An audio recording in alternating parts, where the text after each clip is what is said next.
मैं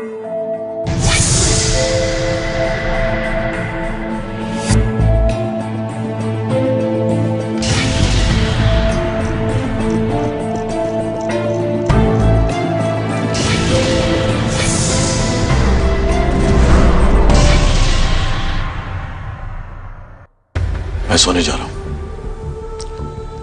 कल सुबह अगर तुम्हें श्रीनगर में भारतीय सैनिक विमानों की आवाज सुनाई ना दे तो मुझे नींद में ही गोली मार देना।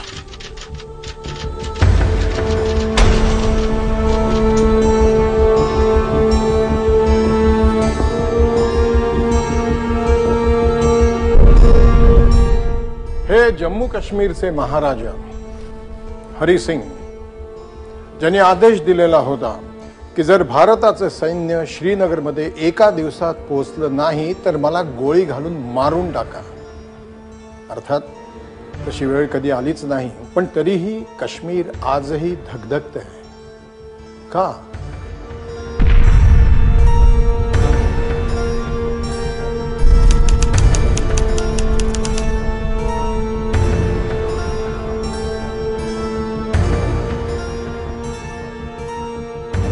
मैं श्रीमान इंदर महेंद्र राज राजेश्वर महाराज धीराज श्री हरि सिंह जी जम्मू और कश्मीर नरेश तथा तिब्बत आदि देशाधिपति सार्वभौम सत्ता का इस्तेमाल करते हुए भारत संघ के साथ मैं इस इंस्ट्रूमेंट ऑफ एक्सेशन पर दस्तखत करता हूं। मैं इसी के साथ भारतीय संघ में शामिल होने का ऐलान करता हूं।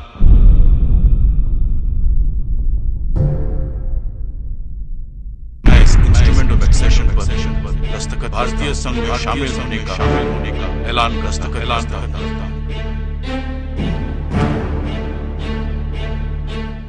मी महाराजा हरी सिंग जम्मू आणि काश्मीर ही दोन्ही संस्थानं हिंदुस्थानमध्ये विलीन करण्याची घोषणा करतो आहे असे शब्द वाचत हरिसिंग महाराजांनी विलीनीकरणाच्या करारावरती स्वाक्षऱ्या केल्या।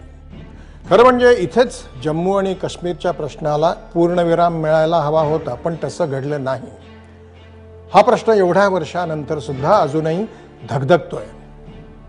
याला जबाबदार कोण आहे? पंतप्रधान जवाहरलाल नेहरू, उपपंतप्रधान सरदार वल्लभभाई पटेल, माउंटबॅटन की खुद्द महाराज हरी सिंग? काश्मीरमधल्या ह्या सगळ्या घडामोडींमध्ये काश्मीरचे महाराज हरी सिंग यांची नेमकी भूमिका काय होती हेच आज आपण जाणून घेऊया।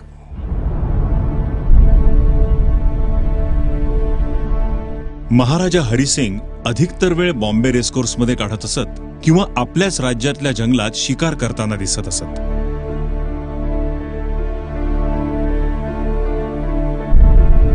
उनका जो सारा एक कल्चर था वो था कि जो स्टेट है मेरे बपौती, हम मालिक हैं पूरे इलाके के, वो तो स्टेट की प्रॉपर्टी और पब्लिक की प्रॉपर्टी और प्राइवेट प्रॉपर्टी के अंदर कोई डिफरेंस या कोई ये नहीं समझते थे, सबको अपना घर ही समझते थे।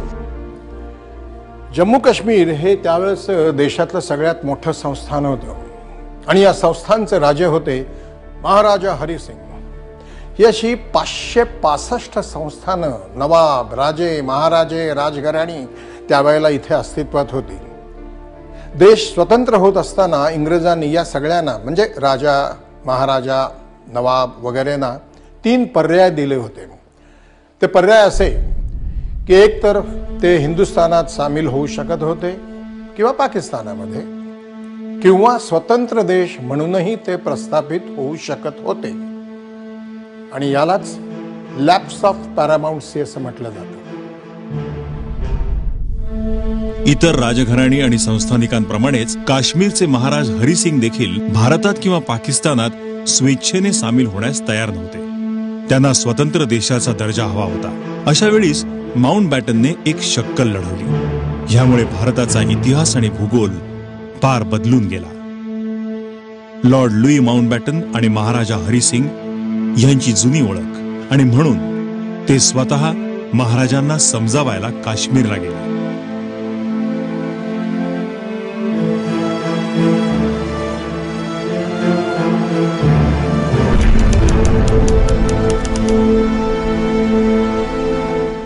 His Highness will have to make a decision. to accede to one dominion or the other.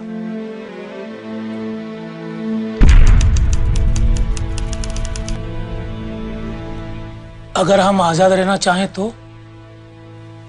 In my opinion, independence would not be a feasible proposition. See, I must tell you, if you accede to Pakistan, then India will not be amiss of it.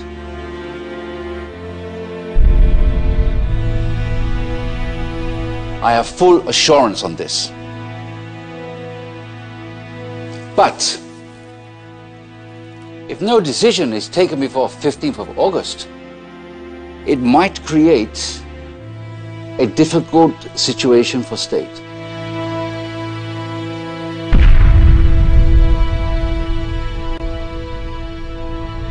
Lord Mountbatten यांनी काश्मीरला जाता क्षणीच हरिसिंगानं हे स्पष्ट केलेलं होतं की इच्छा असेल तर पाकिस्तानशी नातं जोडा, पण स्वतंत्र राहण्याचा अट्टाहास सोडा.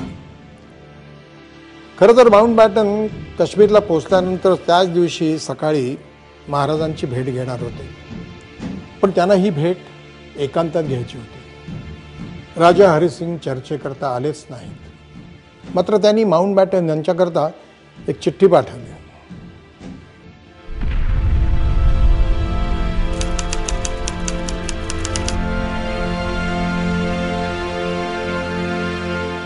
पण महाराजांनी पत्राद्वारे निरोप धाडला की आपली भेट माझ्या पोटदुखीमुळे होऊ शकत नाही.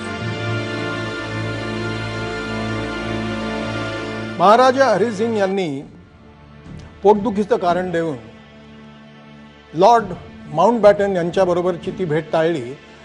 पण आजही त्यांच्या त्या पोटदुखीमुळे संपूर्ण हिंदुस्तान, आपला देश हा त्रस्त आहे. काश्मीरवरून परत आल्यानंतर माउंटबॅटन यांनी तत्काळ जवाहरलाल नेहरूंची भेट घेतली. सो महाराजा हरि सिंह से आपकी मुलाकात कैसी रही? How was your meeting with him? Well, I had several meetings with the Maharaja and his Prime Minister, but I wanted to meet the Prime Minister on his own. So he suggested that we meet on the last day, 22nd of June. But on the last morning, he remained in bed with colic.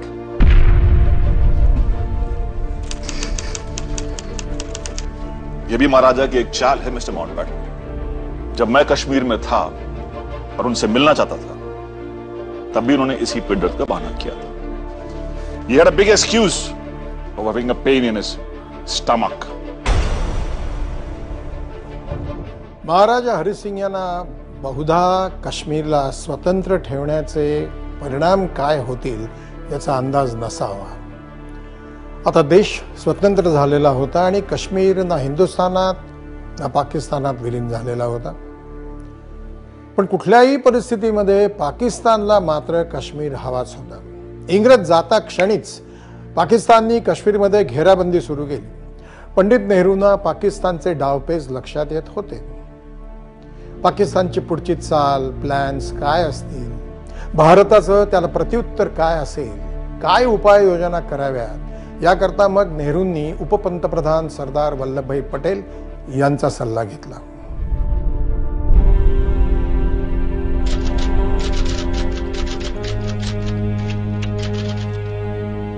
प्रिय वल्लभ भाई,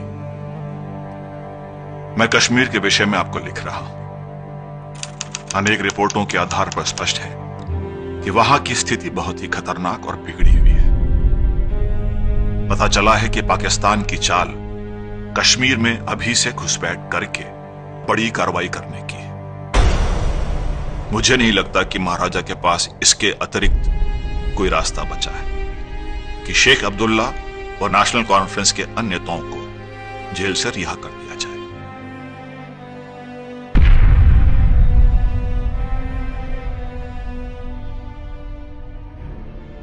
इस खत में उन्होंने एक इतना बेहतरीन एक perspective दिया कि कश्मीर की सच्चाई क्या है, और उन्होंने कह दिया कि भाई देखिए, हमें एहतियात रखना चाहिए क्योंकि वहाँ पर कश्मीर में, एक पाकिस्तान में एक साजिश हो रही है। एक साजिश हो रही है कि वो लोग कहेंगे, लोग भेजेंगे, रेडर भेजेंगे और फिर कहेंगे कि कश्मीर में एक इंसरेक्शन या एक पॉपुलर अपराइजिंग हुआ है। और इसके बारे में महाराजा हरि सिंह कितना उनको इनकी जानकारी है, क्या वो इस इन्वेजन को रोक पाएंगे। और ये जवाहरलाल ने कहा कि इस बार हिंदुस्तान के साथ खड़े होने वाला तो शेख अब्दुल्ला होगा। काश्मीर प्रश्नासंदर्भात शेख अब्दुल्ला यांची भूमिका अतिशय महत्त्वाची ठरते।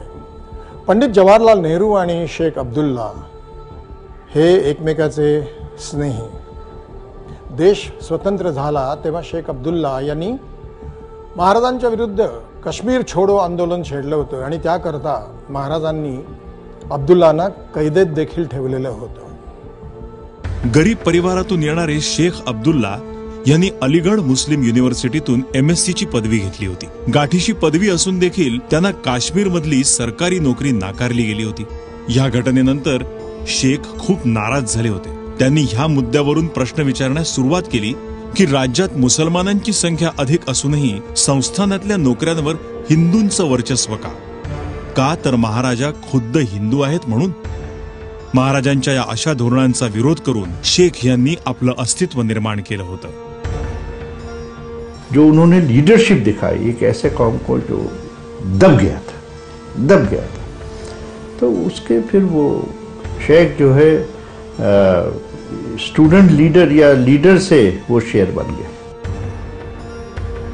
1932 साली जेव्हा ऑल जम्मू काश्मीर मुस्लिम कॉन्फरन्सची स्थापना झाली तेव्हा शेख तिचं नेतृत्व करत होते। नंतर याचं नामांतर नॅशनल कॉन्फरन्स असं झालं। आज ह्याच पार्टीचं आणि त्यांचे नातू उमर अब्दुल्ला यांचं काश्मीरमध्ये सरकार आहे। सरतेशेवटी 1938 साल येता येता शेख अब्दुल्ला यांना जाणीव झाली की त्यांची लढाई कोणा एका हिंदू राजाच्या विरोधात नसून एका हुकुमशहाच्या विरोधात आहे।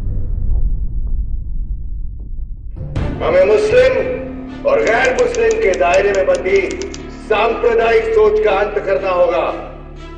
हमें अपने दरवाजे खोलने होंगे उन सभी हिंदुओं के लिए, उन सभी सिखों के लिए जो हमारी तरह सोचते हैं कि हमें इस मुल्क को गैर जिम्मेदार हुक्मरानों से आजाद करना है।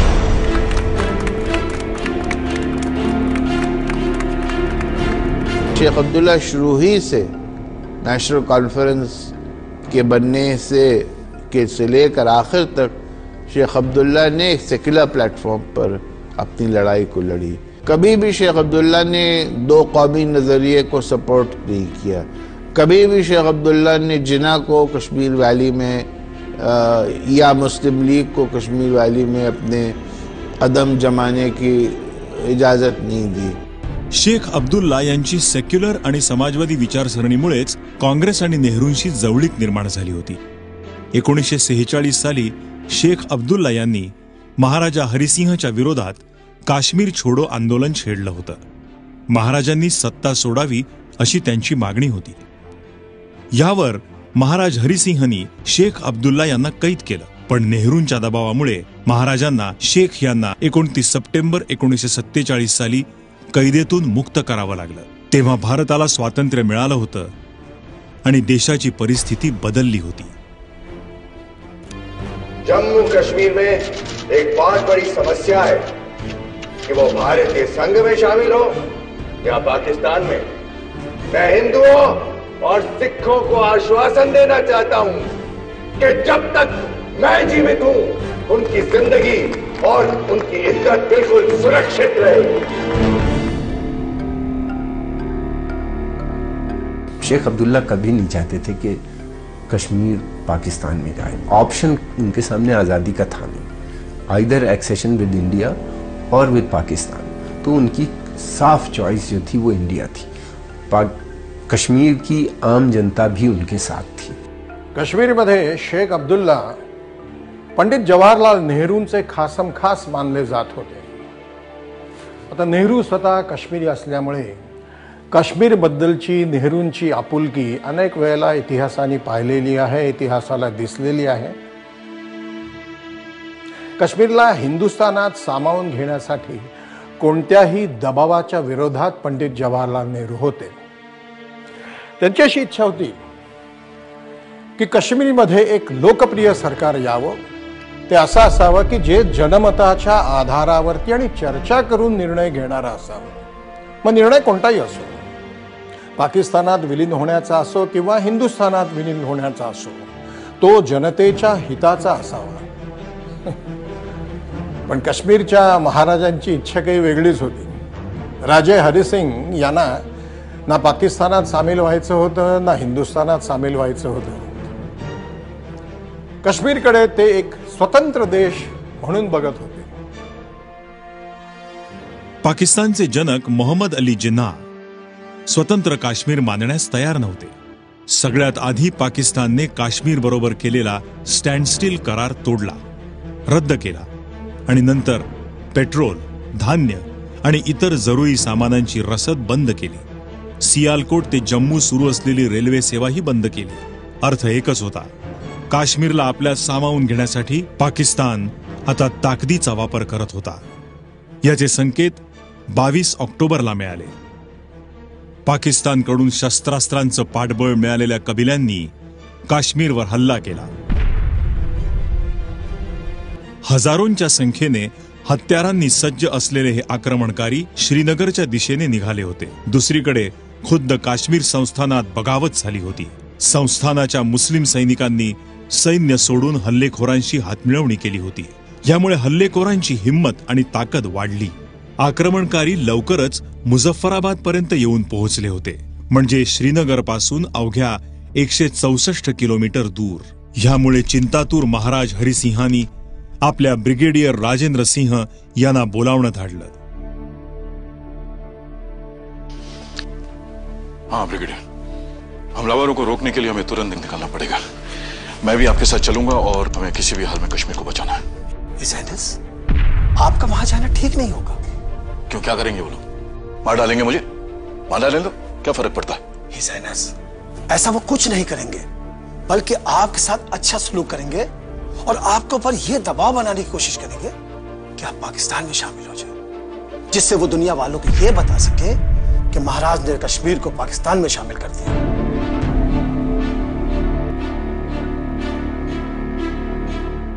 आक्रमण करणारे हजारोंच्या संख्येने होते, पण राजेंद्र सिंहची हिंमत त्यांच्यापेक्षा अधिक होती. डोमेल पासून पुढे आलेल्या हल्लेखोरांना उरीमध्ये शिरण्यासाठी एक पूल ओलांडावा लागणार होता.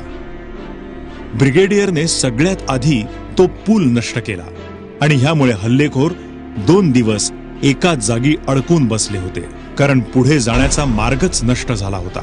पण ह्या हल्ल्याला सामोरे जात ब्रिगेडियरने अपने प्राण गंवावले होते. अगर वो ना होते तो, और अगर मतलब उन्होंने ये बलिदान ना दिया होता तो तकरीबन यकीनन कश्मीर जो है हिंदुस्तान के हाथ से निकल जाना था. उरीमध्ये पोहोचलेले हल्लेखोर श्रीनगर पासून आता फक्त 90 किलोमीटर दूर होते आणि उरीमधून पुढे आल्यावर हल्लेखोरांनी महोराचं विद्युत केंद्र आपल्या ताब्यात घेतलं, ज्यामुळे संपूर्ण श्रीनगरमध्ये अंधार पसरला. हल्लेखोरांना आता श्रीनगर ताब्यात घेणं फारसं अवघड राहिलं नव्हतं. हल्लेखोर आता बारामुल्लाला थडकले होते, म्हणजे श्रीनगर फक्त 54 किलोमीटर दूर होतं. याचा अर्थ इतकाच की जम्मू काश्मीर पाकिस्तानच्या ताब्यात जाणार होतं. पण हमलावर बारामुल्लात पोहोचल्यावर या कहाणीला एक वेगळं वळण मिळत गेलं. बारामुल्ला इथे पोहोचता पोहोचता हल्लेखोर आपले खरे रंग दाखवू लागले होते. ते लूटपाटीत, बलात्कार आणि हत्या करण्यात अधिक रस घेऊ लागले होते. त्यांच्या ह्या अत्याचारातून कोणाचीच सुटका झाली नाही. हिंदू, सिख, ईसाई इतकंच काय तर मुसलमानांनाही त्यांच्या ह्या अत्याचाराची झळ सोसावी लागली होती. दुकानं लुटली, ती जाळली, स्त्रियांची अब्रू लुटली. जे दिसेल ते लुटत उरबाडत गेले. ज्या गाड्यांमधून ते स्वतः आले होते त्याच गाड्यातून आता ते आपल्या लुटीचं सामान वापस पाठवू लागले होते. क्योंकि उन्होंने 2 दिन वहाँ तबाही मचाई, उतना टाइम हिंदुस्तान को, महाराजा कश्मीर को मिल गया कि वो अपना रिएक्शन करके अपनी सेना को श्रीनगर तक पहुंचा सके. लूटमार, दंगे धोपे आणि अशा सगळ्या गोष्टींमुळे हल्लेखोरांचा वेग जरा कमी झाला होता, पण धोका अजूनही टळलेला नव्हता. प्रत्येक क्षण हा महत्वाचा होता. पाकिस्तानने पाठवलेल्या हल्लेखोरांपासून काश्मीरला वाचवणं शक्य नाही हे महाराज हरिसिंगना आत्तापर्यंत समजून चुकलेलं होतं. आणि म्हणूनच 24 ऑक्टोबरला महाराजांनी भारत सरकारला विनवणी केली की लवकरात लवकर भारतीय सैन्य धाडून काश्मीर वाचवा. दुसऱ्याच दिवशी दिल्लीमध्ये डिफेन्स कमिटीची बैठक झाली. संस्थानिकांचे प्रश्न हाताळणाऱ्या विभागाचे सचिव VP मेनन साहेब यांना श्रीनगरला तातडीने पाठवावं असंही ठरलं. श्रीनगरमध्ये VP मेनन यांनी महाराज हरिसिंह आणि संस्थानाचे नवे पंतप्रधान मेहरचंद महाजन यांची भेट घेतली. वो बारामूला पहुंच चुके हैं.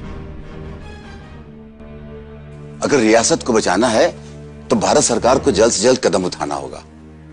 अब सैन्य मदद के अलावा और कोई रास्ता नहीं है.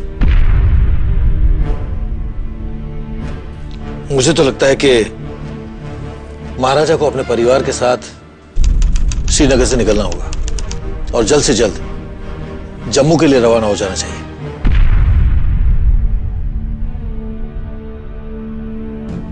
VP मेनन साहेबांनी हरिसिंग महाराजांनी ताबडतोब श्रीनगर सोडून जम्मूला निघून जाण्याचा सल्ला दिला.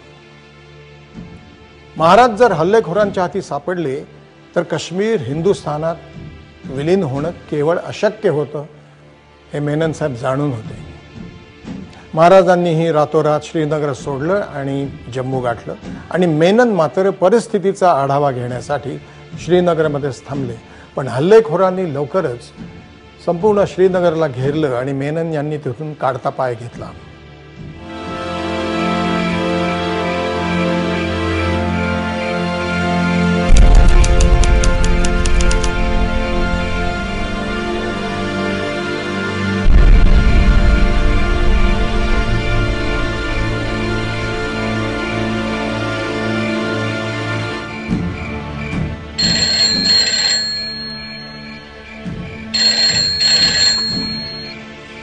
हेलो जनाब, ऐसी अफवाहें हैं कि कुछ हमलावर श्रीनगर में घुस चुके हैं. ऐसे में और देर तक रुकना सुरक्षित नहीं है. मेनन साहब, हमें तुरंत ही दिल्ली के लिए निकलना चाहिए. अभी इस वक्त? ठीक है, ओके.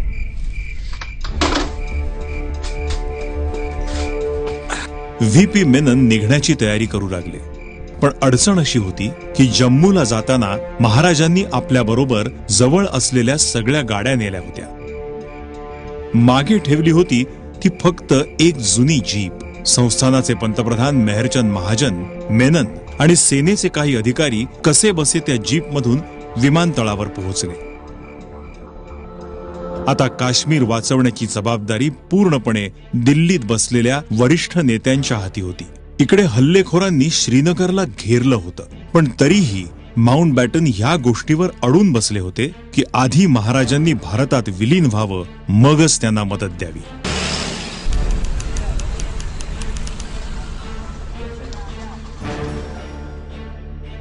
सर, श्रीनगर में दहशत का माहौल है.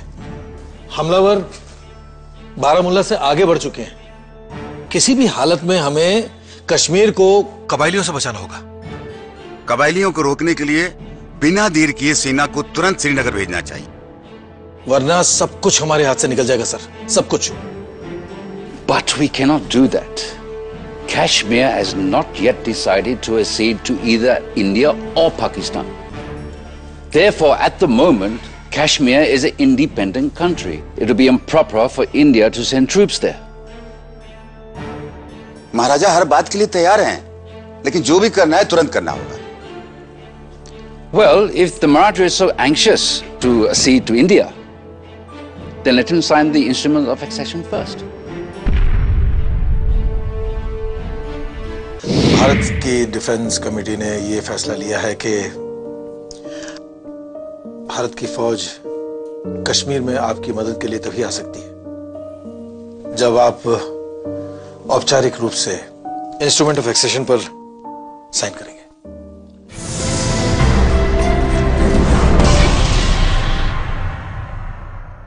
कोणत्याही क्षणी पाकिस्तानने पाठवलेल्या हल्लेखोरांच्या ताब्यात श्रीनगर जाऊ शकत होतं.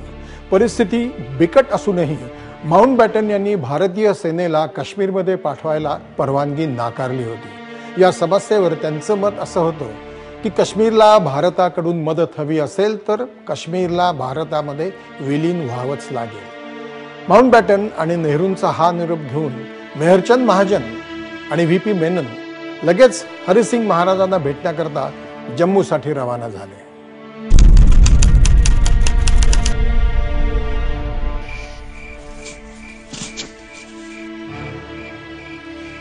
योर हाइनेस, भारत की डिफेंस कमेटी ने ये फैसला लिया है कि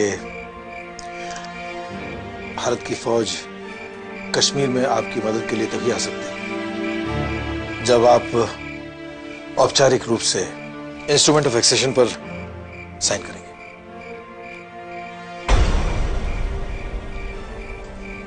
हमने भारत में शामिल होने का तय किया है. महाजन साहब ने आपको बताया?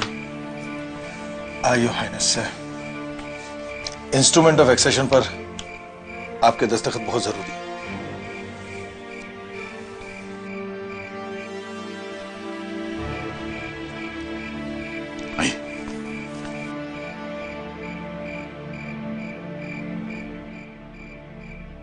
मैं श्रीमान इंदर महेंद्र राज राजेश्वर महाराज धीराज श्री हरि सिंह जी, जम्मू और कश्मीर, नरेश तथा तिब्बत आदि देशाधिपति सार्वभौम सत्ता का इस्तेमाल करते हुए भारत संघ के साथ मैं इस इंस्ट्रूमेंट ऑफ एक्सेशन पर दस्तखत करता हूं. इन्स्ट्रुमेंट ऑफ एक्सेशन वरती सह्या झालेल्या होत्या. जम्मू काश्मीर भारताचाच एक भाग झालेला होता आणि म्हणून जम्मू काश्मीरची सुरक्षा करणं ही भारताची जबाबदारी होती. तरीही महाराजांच्या मनामध्ये एक भीती होती, ती अशी की जर भारताचं सैन्य आलं नाही तर काय, आणि म्हणून त्यांनी आपले एडीसी कॅप्टन दिवान सिंह यांना बोलावणं पाठवलं. कल सुबह अगर तुम्हें श्रीनगर में भारतीय सैनिक विमानों की आवाज सुनाई न दे तो मुझे नींद में ही गोली मार देना.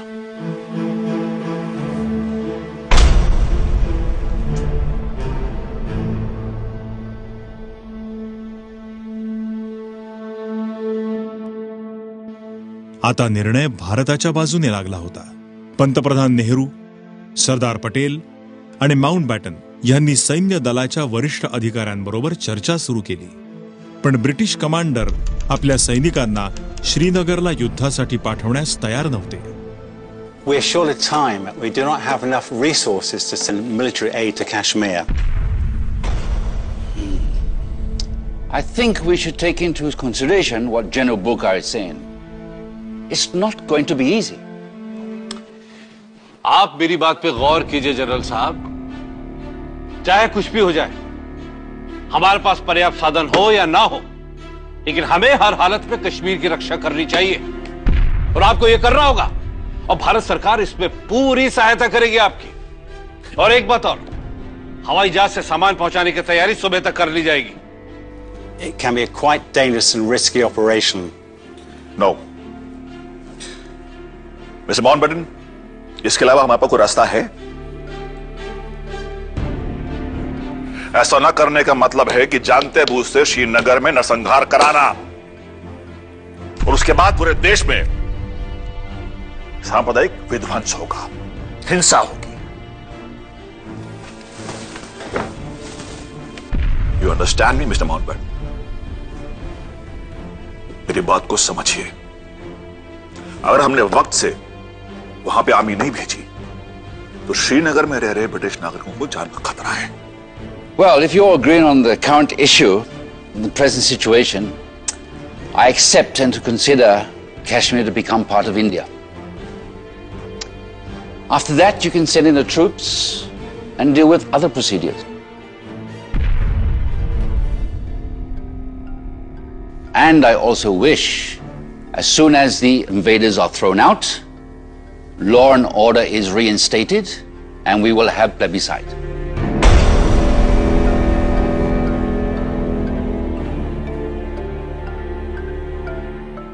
माउंटबॅटनने काश्मीरमध्ये सैन्याला पाठवण्याची परवानगी तर दिली, पण त्याचबरोबर हेही नमूद केलं की काश्मीरमधलं ऑपरेशन संपल्यावर तिथल्या जनतेचं मत जाणून घेण्याचा प्रयत्न केला पाहिजे. या प्रस्तावाचा नेहरू आणि पटेल यांनी स्वीकार केला. सरतेशेवटी 27 ऑक्टोबरच्या पहाटे लेफ्टनंट कर्नल दिवाण रणजीत राय यांच्या देखरेखीखाली भारतीय सैन्य हवाई मार्गे काश्मीरमध्ये दाखल झालं. रातों रात ये 3 एयरफोर्स के जहाज और बाकी सिविल एयरलाइंस के जितने जहाज थे अवेलेबल, उनको पालम और सफदरजंग एयरपोर्ट पे लाया गया और अगले दिन सुबह सूरज निकलने से पहले जो है पहली टुकड़ी 1 सिख की श्रीनगर एयरपोर्ट के लिए टेक ऑफ की. भारतीय सेनेची परिस्थिती काही फारशी चांगली नव्हती. श्रीनगरकडे निघालेल्या सेनेच्या पहिल्या तुकडीला काश्मीर खोऱ्यातलं एकमेव विमानतळ कितपत सुरक्षित आहे याची कल्पना देखील नव्हती आणि म्हणूनच संकेत मिळाल्याशिवाय विमानतळावर न उतरण्याचा निर्णय घेतला गेला. पण आपल्या भारतीय सैनिकांचा पाय जमिनीला लागताच हल्लेखोरांचा थरकाप उडाला. या लढाईत भारतीय सेनेने आणि शेख अब्दुल्ला आणि त्यांच्या नॅशनल कॉन्फरन्सने खूप महत्वाची भूमिका निभावली होती. हे लोक भारतीय सेनेच्या खांद्याला खांदा लावून भारतीय सेनेच्या बरोबरीने लढले. काश्मीरच्या जनतेला विश्वास दिला की ती एकटी नाही. काश्मीरचं भारतात होणारं विलीनीकरण आणि भारतीय सेनेची काश्मीर खोऱ्यातली सैनिकी कारवाई यामुळे पाकिस्तानचे गव्हर्नर जनरल जिन्ना बेचैन झाले. जनाब, हिंदुस्तान की सेना लगातार कश्मीर की तरफ बढ़ती जा रही है. मिस्टर मडी, जनरल ग्रेसी को फोन कीजिए कि वो पाकिस्तानी फौज को फौरन श्रीनगर रवाना कर दे. Please call general grasserie.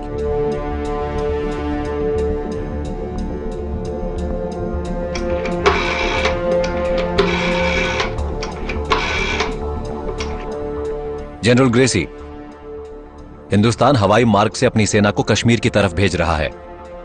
हमें तुरंत कुछ ना कुछ करना होगा. जिन्ना साहब का हुक्म है कि पाकिस्तानी सेना को जल्द से जल्द रावलपिंडी के रास्ते से कश्मीर के लिए रवाना किया जाए. किसी भी हाल में श्रीनगर हवाई अड्डा हमारे कंट्रोल में होना चाहिए. But we have learned that Kashmir is now a part of India. So, sending troops in Kashmir will mean an open war with India. तो हम क्या करें? हाथ पर हाथ रखकर बैठे रहें क्या? देखिए, आप तुरंत कार्रवाई शुरू कीजिए. ये जिन्ना साहब का हुक्म है. I'm sorry. We will not be able to move troops without the orders from our Supreme Commander, General Auchinleck.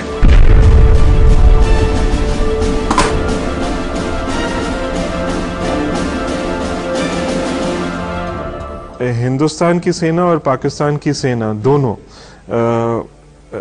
के जो कमांडर इन चीफ थे वो अंग्रेज अफसर थे. अब जाहिर है कि एक ही मुल्क के 2 जनरल आपस में वो नहीं अपनी सेना को भेज सकते, युद्ध नहीं कर सकते. और ऑकिनलेक ने इसीलिए उनको मना कर दिया था. और बल्कि जब जिन्ना ने जिद की तो उनका जो CNC थे उन्होंने ये कहा था कि अगर आप ये इस बात पर अड़े रहेंगे तो जितने भी ब्रिटिश ऑफिसर पाकिस्तान सेना में अभी तैनात हैं उन सबको विड्रॉ कर लिया जाएगा. भारत आणि पाकिस्तान या दोन्ही देशांच्या सैन्याचे प्रमुख जनरल ऑकिनलेक होते. माउंटबॅटनच्या मतांइतकंच त्यांच्या मतांनाही महत्व होतं. जनरल ऑकिनलेक यांच्या ऑर्डरशिवाय पाकिस्तानात बसलेले इंग्रज पदाधिकारी जिन्नांचा हुकूम मानण्यास तयार नव्हते. सरतेशेवटी जिन्ना यांनी माउंटबॅटन आणि नेहरूंना काश्मीर विषयी चर्चेसाठी लाहोर इथे येण्याचं आमंत्रण दिलं. माउंटबॅटन लगेच नेहरूंसह चर्चेसाठी लाहोर इथे जाण्यास तयार झाले. नेहरू देखील चर्चेसाठी तयार होते, पण एका व्यक्तीला हे मान्य नव्हतं. Mr. Nehru is still unwell. I will go alone to Lahore. क्यों? आपको भी क्यों जाना पड़ेगा? और मेरा मानना है कि आप दोनों में से किसी को लाहौर नहीं जाना चाहिए. But why? हमला पाकिस्तान ने किया. हम क्यों जिन्ना के पीछे दौड़े? लेकिन बात करने में हर्ज क्या है सरदार? If this visit can find a solution, then it's good. अगर उनको बात करनी है तो वो आए दिल्ली. हम नहीं जाएंगे लाहौर. लेकिन सरदार, कुछ न कुछ रास्ता तो निकालना होगा ना। मेरा मानना है कि कश्मीर में सेना भेजने का हमारा मकसद यह कतई नहीं था कि हम उस पर कब्जा चाहते हैं। इसलिए अगर इसका कोई शांतिपूर्ण हल निकल सकता है तो हमें कोशिश करनी चाहिए।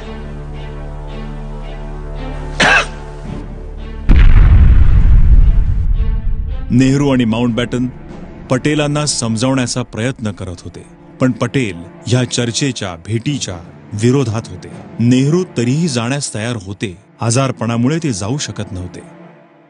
पण कदाचित ह्या भेटीमुळे आपला इतिहास बदलू शकला असता.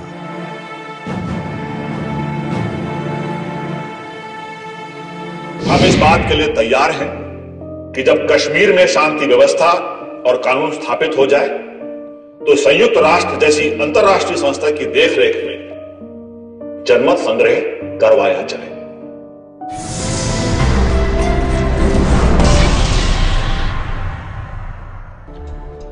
पंतप्रधान जवाहरलाल नेहरू इतिहासाला मिळणारे हे विचित्र वळण रोखू शकले नाही. त्यावेळी चर्चेसाठी नेहरू लाहोरला गेले असते समजा तर कदाचित इतिहास काही वेगळाच घडला असता. कोणी सांगा, कदाचित तो हिंदुस्थानच्या बाजूने असता, कदाचित विरुद्ध. पण काय तोडगा निघाला असता, निर्णय कोणाच्या बाजूनी लागला असता, या सगळ्या प्रश्नांची उत्तरं आज या घडीला मिळणं केवळ अशक्य आहे. आणि म्हणूनच आपण हा विषय सोडून जरास पुढे जाऊन पाहूया की काय घडलं. त्याच वेळेला एक अत्यंत धक्कादायक अशी गोष्ट घडली. लॉर्ड माउंटबॅटन हे चर्चेसाठी जिनांना भेटण्यासाठी लाहोरला जाण्याआधीच जिनांनी हिंदुस्थानवर एक गंभीर आरोप केला. तो आरोप असा होता की काश्मीरचं हिंदुस्थानमध्ये होणारं विलीनीकरण हे धोक्यानी आणि हिंसेनी झालेलं आहे, असा त्यांचा आरोप होता. आणि म्हणून हे विलीनीकरण जिना म्हणे मानायलाच तयार नव्हते. या आरोपामुळे नेहरू अतिशय व्यथित झाले, दुःखी झाले. तब तक जो है ना दिल में गुस्सा बहुत भर गया था, विश्वासघात का, कि अभी तो हम लोग इस जंग अंग्रेज के खिलाफ से निकले हैं, हम लोग एक ही जमीन के थे, एक ही लोग हैं, और तुमने इतना बड़ा काम कर दिया कि हिंदुस्तान पे हमला कर दिया या कश्मीर पे हमला कर दिया. तुम्हें और कोई चारा नहीं था जंग के सिवा. 1 नोव्हेंबर 1947ला माउंटबॅटन एकटेच लाहोरला पोहोचले आणि तेव्हाही जिन्नांनी त्यांना आपली नाराजी दर्शवली. भारतीय फौज ये सरासर धोखा है. कश्मीर को भारत से जोड़ने के लिए हिंसा का सहारा लिया गया है. The violence was caused by tribal invaders. Kashmir में भारत फौज की मौजूदगी ठीक नहीं है. भारत को फौरन अपनी फौज को वहां से हटाना होगा. What about the invaders? How do we invoke the tribesmen to remove them? अगर आप भारतीय फौज को वहां से हटाने की जिम्मेदारी लेते हैं तो मैं इस पूरे मामले को खत्म कर सकता हूं. I can call the whole thing off. लाहोरची ही ऐतिहासिक भेट हिंदुस्थान आणि पाकिस्तान यांच्यामधली पहिली अधिकृत भेट ठरली. या भेटीदरम्यान जिन्नांनी माउंटबॅटन समक्ष हे मान्य केलं की काश्मीरवर झालेला पहिला हल्ला हा पाकिस्ताननी घडवून आणलेला होता. पण तिकडे चर्चेतून काहीही निष्कर्ष निघण्याआधीच इकडे रेडिओवरती नेहरूंनी दिलेलं भाषण ते चर्चेमध्ये होतं. अनेकांच्या मतानुसार नेहरूंनी जर हे बहुचर्चित भाषण दिलं नसतं तर कदाचित काश्मीरचा मुद्दा इतका ताणला गेला नसता.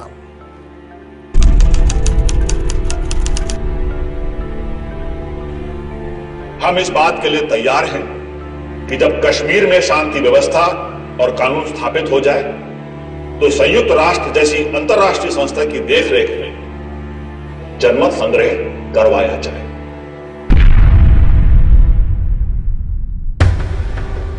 इथूनच भारताचा कठीण काळ सुरू झाला होता. हा पहिलाच प्रसंग होता जिथं नेहरूंनी काश्मीरी जनमताचा मुद्दा युनायटेड नेशनच्या देखरेखीखाली व्हावा असं सार्वजनिकरित्या म्हटलं.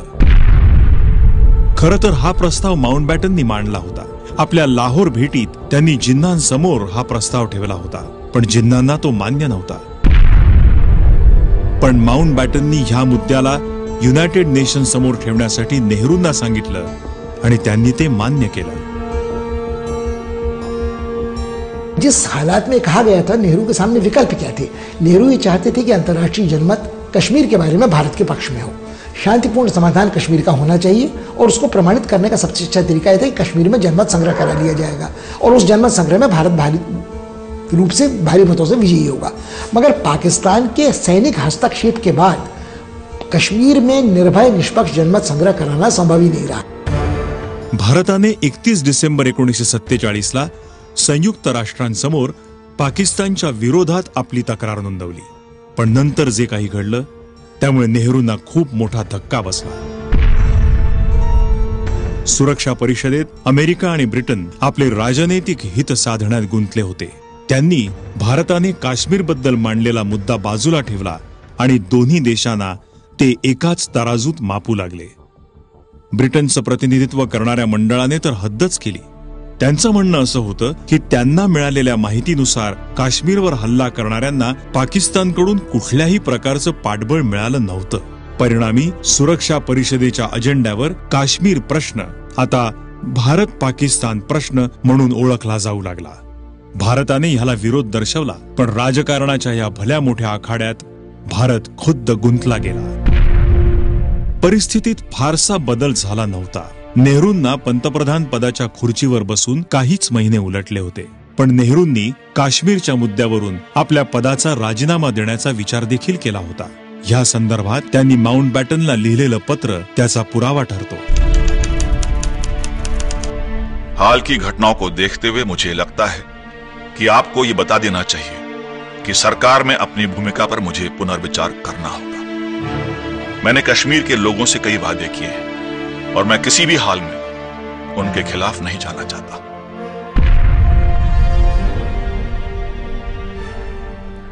जवाहरलाल नेहरूंनी पंतप्रधानपद सोडलं नाही, पण संयुक्त राष्ट्र संघामधल्या घडामोडींमुळे काश्मीरबाबत नेहरू कुठलीही तडजोड करायला मान्य नव्हते. काश्मीरबद्दलच्या त्यांच्या सगळ्या योजना शेख अब्दुल्लांच्या अवतीभोवती केंद्रित झालेल्या होत्या. त्याची दोन कारणं होती. त्यांच्या मते म्हणजे नेहरूंच्या मते एक तर शेख अब्दुल्ला हे सेक्युलर विचारांचे होते, म्हणजे सर्व धर्म समभाव, आणि दुसरं आणि अत्यंत महत्त्वाचं कारण म्हणजे शेख अब्दुल्ला पाकिस्तानचे कट्टर विरोधक होते. कश्मीर के मामले में मैं पाकिस्तान को वादी मानने के लिए भी तैयार नहीं हूं. उसकी वजह है कि कश्मीर में हुए हमले के लिए वो लोग जिम्मेदारी लेने से इनकार कर रहे हैं. संयुक्त राष्ट्र सुरक्षा परिषद में पाकिस्तानी डेलीगेशन सभी आरोपों को खारिज कर रहे हैं. वो कहते हैं कि ये कश्मीर का अंदरूनी विवाद है, लेकिन फिर भी कश्मीर को हासिल करने के लिए वो सब कुछ दांव पर लगाने के लिए तैयार है.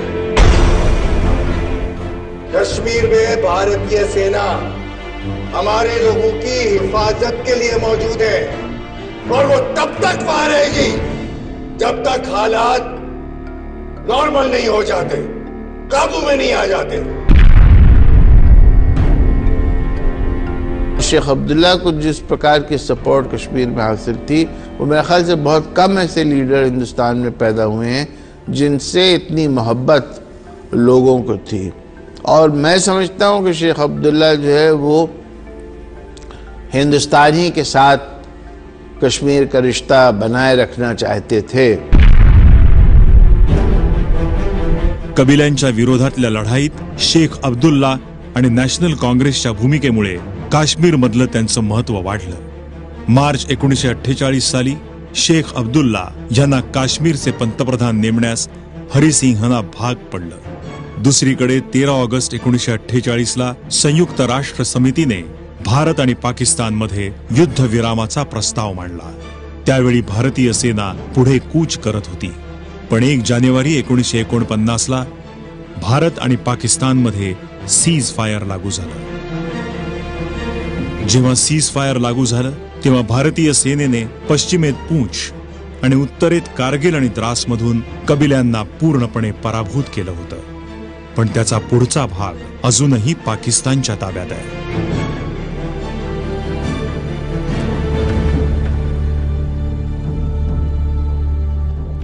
आज काश्मीरचा जो भाग पाकिस्तानच्या ताब्यात आहे त्याला आपण पाकिस्तान ऑक्युपाईड काश्मीर म्हणून ओळखतो. तर काश्मीरचा जो भाग आज भारतामध्ये आहे त्या भागाला पाकिस्तान इंडिया ऑक्युपाईड काश्मीर म्हणून संबोधतो. जी सीज फायर लाईन म्हणून ओळखली जात होती ती आज लाईन ऑफ कंट्रोल म्हणून संबोधली जाते, ओळखली जाते. आणि खरं तर आजही या काश्मीर मुद्द्यावरून हिंदुस्थान आणि पाकिस्तानमध्ये वाद सुरू आहेत, युद्ध सुरू आहेत, जे संपलेले नाहीत. दोन्ही देशांमध्ये 3 युद्ध घडून गेलेली आहेत, पण आजही काश्मीर मुद्द्यावरती तोडगा निघालेला नाही. देशांतर्गत सुद्धा काश्मीरमुळे अनंत वाद निर्माण झालेले आहेत. काही लोकांचं असंही म्हणणं आहे की काश्मीरला आर्टिकल 370 अंतर्गत खास दर्जा म्हणजे स्पेशल स्टेटस हे का दिलं गेलेलं आहे. जर काश्मीर हा भारताचाच एक भाग आहे तर काश्मीरसाठी वेगळे कायदे कशासाठी, का म्हणून, हा वाद तेव्हाही होता आणि आज देखील सुरू आहे.